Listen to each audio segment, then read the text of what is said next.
اسلام آباد پہ صبح کا دودھیا پن سرد ہو کر خستہ پڑ گیا اور سورج سوانیزی سے پہنچا تو سارے درخت سینے میں نہا گئے، مگر لندن میں ابھی صبح تازہ تھی۔ ٹھنڈی سی چھایا میں گھرے ملٹن ہوٹل کے اندر لوبی میں معمول کی گہما گہمی بھی تھی۔ ایک کارنر کے ایک فربہی ماہر سوٹڈ پوٹری صاحب کے ساتھ ایک سوٹ میں ملبوس نوجوان کھڑا نظر آ رہا تھا۔ وہ صاحب جیسے کسی کا انتظار کر رہے تھے۔ دفعتاً نوجوان نے گھڑی کو دیکھتے ہوئے ان کو مخاطب کیا۔ کانفرنس شروع ہونے میں خاصا وقت ہے ڈاکٹر عطا، کیوں نہ ہم اندر چل کر بیٹھیں؟ بس تھوڑی دیر اور خضر، آپ کی واپسی کب ہے اسلام آباد کی؟ کانفرنس اٹینڈ کر کے نکل جاؤں گا شام کو۔ تم لوگ کب تک ہو؟ پھر خضر کا جواب سنے بغیر ہی وہ جیسے کسی دور کو دیکھ کر شناسا سا مسکرایا تو خضر نے اس جانب دیکھا۔ آپ ڈاکٹر سارا کا انتظار کر رہے تھے؟ آؤ تمہیں ملواتا ہوں۔ وہ اسی لیے انٹرس تک چلے آئے جہاں سے وہ چلتی آ رہی تھی۔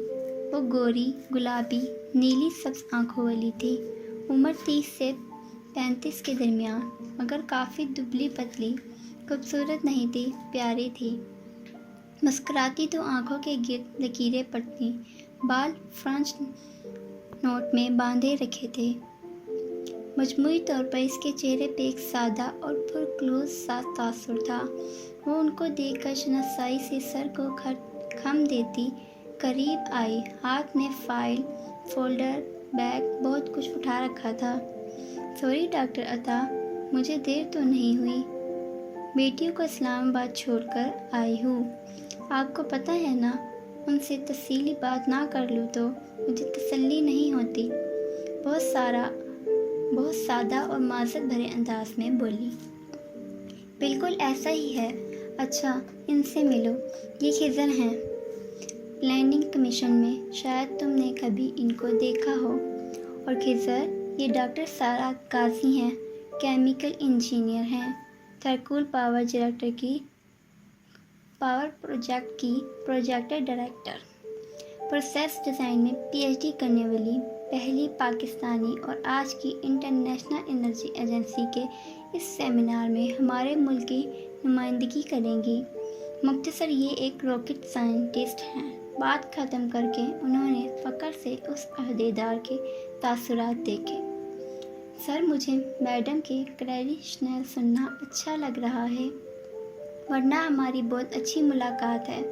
میڈم کا پلاننگ کمیشن میں روز کا آنا جانا ہے، خضر نے تب بتایا جب وہ سب کہہ چکے۔ سارا نے مسکرا کر سر اس بات میں ہلایا۔ ڈاکٹر عطا بے حد محفوظ نظر آنے لگے۔ میں بڑوں کو نہیں ٹوکتی، ورنہ مجھے اپنے کریڈینشیل سننا بالکل بھی اچھا نہیں لگ رہا تھا۔ پھر خضر کی طرف متوجہ ہوئی۔ اور سنائیں خضر، پلاننگ کمیشن والے ٹھیک ہیں؟ سنائیں گی تو آپ میم، آپ لوگوں نے انٹرنیشنل کورٹ میں آئی ایم ایف کے خلاف کیس جیتا ہے، جتنی مبارک دوں کم ہے۔ جی خضر صاحب، اسی کا تو گورنر ہاؤس کو کریڈٹ جاتا ہے، جنہوں نے اپنے خرچ پہ کیس لڑا تھا۔ اور ابرو اٹھا کر سادگی اور خوشی سے کہہ رہی تھی۔ کوئی شک نہیں، ڈاکٹر عطا نے تائید کی۔ پھر جیسے کچھ یاد آنے پہ پوچھنے لگے، ڈاکٹر سارا، کل ہی کسی نے مجھ سے پوچھا تو سوچا آپ سے معلوم کر لوں، آپ کے ہسبینڈ کے مرڈر کیس کا کیا بنا؟ سارا کی مسکراہٹ پھیکی پڑی، آنکھوں میں سائے لہرائے۔ اس نے خفیف سا سر جھٹکا۔ پلاننگ کمیشن کے عہدیدار نے سوالیہ ڈاکٹر عطا کو دیکھا۔ سارا کے ہسبینڈ وارث غازی نیب آفیسر تھے۔ 3-4 سال پہلے ان کا مرڈر ہوا تھا۔ ان کے بھائی نے ہی کیا تھا۔ سارا، کیا اسے سزا ہوئی؟ وہ دوبارہ اس کی طرف متوجہ ہوئے۔ اوہ، بہت افسوس ہوا۔ خضر کو جیسے شرمندگی ہوئی۔ میں نہیں جانتی کہ ان کے بھائی نے قتل کیا بھی تھا یا نہیں۔ ڈاکٹر عطا سب کہتے تھے کیا تھا تو شاید کیا ہو، مگر میں اس کیس کو فالو نہیں کرتی۔ انتقام، قصاص، بدلہ، ان سب سے کچھ حاصل نہیں ہوتا۔ میرا کل اثاثہ میری بیٹیاں ہیں اور وہ بھی ابھی بہت چھوٹی ہیں، سو میں کسی ایسے معاملے میں نہیں انوالو ہونا چاہتی جو ان کی سیفٹی کو خطرے میں ڈال دے۔ بھری محفل میں کسی کے دکھ کا ذکر چھیڑنا، بری نیت سے ہو یا اچھی نیت سے، دل ہمیشہ ایک طرح سے ہی دکھتا ہے۔ وہ بھی افسردہ ہو گئی تھی۔ میم، آپ سے کچھ ڈاکومنٹس مانگے تھے میں نے، آپ نے کہا تھا میل کروا دیں گی، مگر مجھے ملے نہیں ابھی تک۔ خضر نے جیسے بات بدلی، وہ ابھی تک لابی میں کھڑے تھے اور ماحول خاصا سوگوار ہو گیا تھا۔ لمحے بھر میں وہ تینوں ارد گرد سے کٹ گئے تھے۔ سارا زبردستی مسکرائی۔ آئی ایم سوری خضر، میرا سینئر انجینئر چھٹی پہ ہے کچھ دنوں کی، میں شام میں اسلام آباد واپس جا رہی ہوں، جاتے ہی اس کو یاد کرواؤں گی، وہ آپ کو میل کر دے گا۔ اوہ ہاں، میں پوچھنے لگا تھا، آپ کا سینئر انجینئر آپ کے ساتھ ساتھ ہوتا ہے ہمیشہ، آج نظر نہیں آ رہا۔ وہ کسی ذاتی کام میں مصروف ہے، کہتے ہوئے اس کی زبردستی کی مسکراہٹ قدرتی مسکان میں بدلنے لگی۔ خضر نے ماتھے کو چھوا۔ میں اس کا نام ہمیشہ بھول جاتا ہوں، کہیں یہ نہ ہو کہ میں اس کی میل مس کر دوں۔ سعدی یوسف، سارا نے یاد دلایا، پھر چہرے پہ دوبارہ بشاشت لاتے ہوئے ان دونوں کو دیکھا۔ اندر چلتے ہیں، آج ہمارے پاس توانائی کی دنیا کو دکھانے اور بتانے کے لیے بہت کچھ ہے، وہ کہہ کر آگے بڑھی تو دونوں ان کے ساتھ ہو لیے۔ البتہ ڈاکٹر عطا ابھی تک یہ موضوع چھیڑنے پہ پشیمانی محسوس کر رہے تھے اور خضر یاد کرتے ہوئے کہہ رہا تھا، بالکل، سعدی یوسف بہت ہی کمپیٹنٹ لڑکا ہے، میں ایک دفعہ ملا تھا۔ وہ دور ہوتے گئے اور لابی کی گہما گہمی میں ان کی آوازیں مدھم پڑتی گئیں۔ گرفتہ دل تھے مگر حوصلہ نہ ہارا تھا۔ اسلام آباد میں دوپہر تیز شعاعوں کے ساتھ گویا برس رہی تھی۔ ایسے میں سنہری روشنی میں نہائے چھوٹے باغیچے والے گھر سے آگے میں مین روڈ پہ نکلے تو مرکز شروع ہو جاتا، جہاں ایک قطار میں دکانیں تھیں اور قطار کے کونے پہ آخری دکان میں ایک چھوٹا سا ریسٹورنٹ تھا۔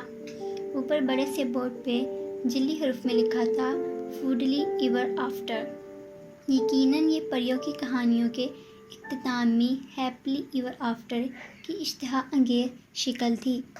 ریسٹورنٹ کے برآمدے میں بچھی کرسیاں خالی تھیں۔ قریب ہی پھولوں کا اسٹال لگائے کم عمر پٹھان بچہ موجود تھا۔ ریسٹورنٹ کی سڑک کے سامنے کی دیوار شیشے کی تھی، جس سے اندر جھانکو تو سب سونا پڑا تھا۔ ابھی لنچ ٹائم نہیں ہوا تھا، تو سوائے ویٹر کے جو کام نپٹاتے پھر رہے تھے، وہاں کوئی گاہک موجود نہ تھا۔ سب میزیں خالی تھیں، سوائے شیشے کی دیوار سے لگی میز کے۔ اس پہ لیپ ٹاپ رکھا تھا، ایک کھلی فائلز اور وہ موبائلز، ساتھ کافی کا مگ جس سے وہ وقفے سے گھونٹ بھر رہا تھا، جبکہ اس کی نگاہیں لیپ ٹاپ اسکرین پہ جمی تھیں۔ وہ کافی سنجیدہ نظر آ رہا تھا۔ جینز پہ بٹنوں والی شرٹ جس کی آستینیں پیچھے موڑ رکھی تھیں، اسکرین پہ جمی آنکھیں گہری بھوری اور پرکشش تھیں۔ رنگن بہت صاف اور نقوش کافی ہینڈسم۔ بال پیچھے کی طرف برش کر رکھے تھے، سامنے سے دیکھو تو سیدھے لگتے، پیچھے سے دیکھو تو گھنگریالے تھے، بالکل زمر جیسے۔ اس کی مجموعی شخصیت ذہن پہ ایک صاف ستھرا خوشگوار تاثر چھوڑتی تھی۔ لیپ ٹاپ کی طرف دیکھتے ہوئے وہ گاہے بگاہے ایک نظر ان فونز پہ بھی ڈال لیتا۔ قریب سے گزرتا ویٹر بھی انہی فونز کو دیکھ رہا تھا۔ سعدی بھائی، ویٹر نے رک کر اسے مخاطب کیا۔ ہوں، وہ مصروف سا پڑھتا رہا۔ مس موبائل کا مالک ابھی تک نہیں آیا، اس کے ابو کو اطلاع تو کر دی ہے، آ جائے گا۔ وہ پڑھتے پڑھتے نچلا لب دبائے بولا۔ اس کی آواز بھاری اور صاف تھی۔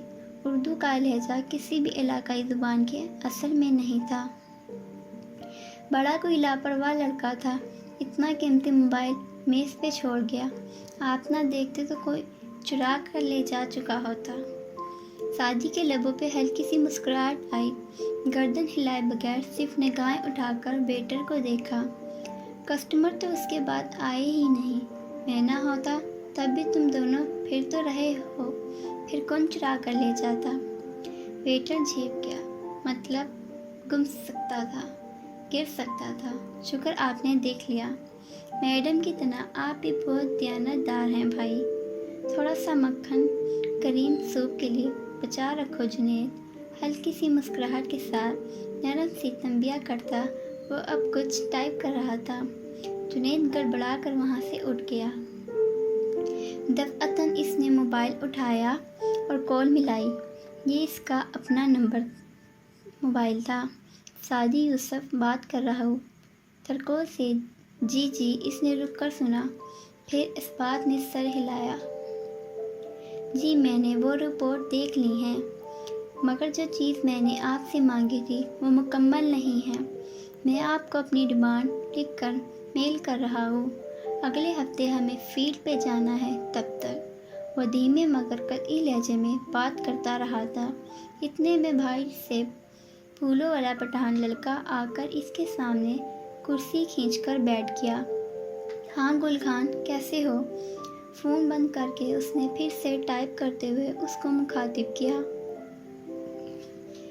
یار سعدی بھائی، تمہارے شہر کا لوگ بڑا خراب ہے، بڑے ہی بگڑے موڈ میں کہتے ہوئے ٹانگ پہ ٹانگ رکھی اور ناک سے مکھی اڑائی۔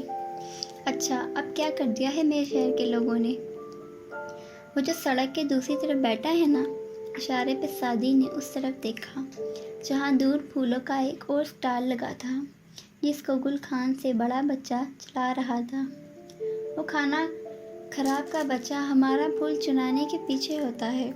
اچھا، تم اسی لیے یہاں آ کر بیٹھ گئے ہو تاکہ اسے چرانے میں مشکل نہ ہو؟ سعدی نے سمجھ کر اس بات میں سر ہلایا۔ یار سعدی بھائی، مذاق نہ کیا کرو ہمارے ساتھ، وہ ہماری نظر کے نشانے پہ ہے۔ پھر آگے ہو کر بولا، بھائی تمہارا نام سعد ہے نا؟ مطلب پیار سے سعدی کہتے ہیں؟ نہیں، مجھے غصے سے بھی سب سعدی ہی کہتے ہیں۔ سعد نہیں ہے، یہ سعدی ہی ہے، شیخ سعدی سے۔ وہ بچے کو دیکھتے ہوئے بغیر کام کرتے ہوئے کہہ رہا تھا۔ تمہارا ابو کیسا ہے؟ صبح نماز پہ نہیں تھا؟ بس اب بابا ہماری طرح تھوڑی ہیں کہ پہلی اذان پہ اٹھ جائیں، اس نے گردن اکڑا کر کہا۔ ہاں، اور پھر مسجد میں آ کر سجدے میں سو جائیں۔ دیکھ رہا تھا میں تمہیں آج۔ گل خان برا سا منہ بنا کر سیدھا ہوا۔ یار تمہارا ایک آنکھ پیچھے بھی لگا ہوا ہے، کبھی تو معاف کر دیا کرو۔ تم اتنا لمبا صورت پڑتا ہے، ہمیں نیند آ جاتا ہے۔ پھر کچھ یاد آنے پہ تاثرات بدلے۔ دلچسپی سے مزید آگے کو ہوا۔ بھائی تم نے اتنا اچھا قرآن پڑھنا کدھر سے سیکھا؟ میرے اسکول کے ایک قاری، وہ بتاتے بتاتے رکا جیسے کچھ یاد آیا ہو۔ سر اٹھا کر جنید کو پکارا۔ اسکول کا آرڈر تیار ہو گیا؟ ساتھ ہی وال کلاک کو دیکھا۔ کون سا آرڈر بھائی؟ جنید سفیان دونوں بھاگے آئے۔ سعدی نے اجنبی سے دونوں کو دیکھا۔ کیا مطلب؟ فہیم نے نہیں بتایا؟ کل میں ادھر تھا جب فون آیا تھا، پکنک کا آرڈر تھا، فہیم کو بتا کر گیا تھا میں۔ وہ کہتے ہی کھڑا ہوا تھا جیسے الارم سا بج رہا ہو کہیں۔ فہیم تو بیمار تھا، آج آیا ہی نہیں ہے۔ اس نے تو کوئی ذکر نہیں کیا بھائی۔ یا اللہ، 2 گھنٹے تک ڈیلیوری کرنی ہے اور یہاں کام بھی نہیں شروع ہوا۔ بولتے ہوئے چیزیں سمیٹنے لگا۔ اس کا ارادہ بھاپ کر دونوں بوکلا گئے۔ بھائی آپ رہنے دیں، ہم کر لیں گے۔ ان کی کال میں نے اٹھائی تھی، آرڈر میں نے نوٹ کیا تھا۔ جب انہوں نے نام پوچھا تو میں نے سعدی یوسف بتایا تھا۔ میں نے ان کو زبان دی ہے کہ آج سے پیر تک آرڈر تیار ہوگا، تو اب وہ میرے بھروسے آئیں گے، سو آرڈر بھی مجھے ہی پورا کرنا ہے، قطعاً سے کہتا وہ لیپ ٹاپ بند کر کے میز کے پیچھے سے نکلا۔ گل خان نے اس کا کپ اٹھا کر کافی چکھی۔ سعدی کے خود کو دیکھنے پہ مسکرا دیا۔ ہم پہ تو پرائے کا گھر کا پانی بھی حرام ہے، مگر تم تو اپنا بھائی ہے،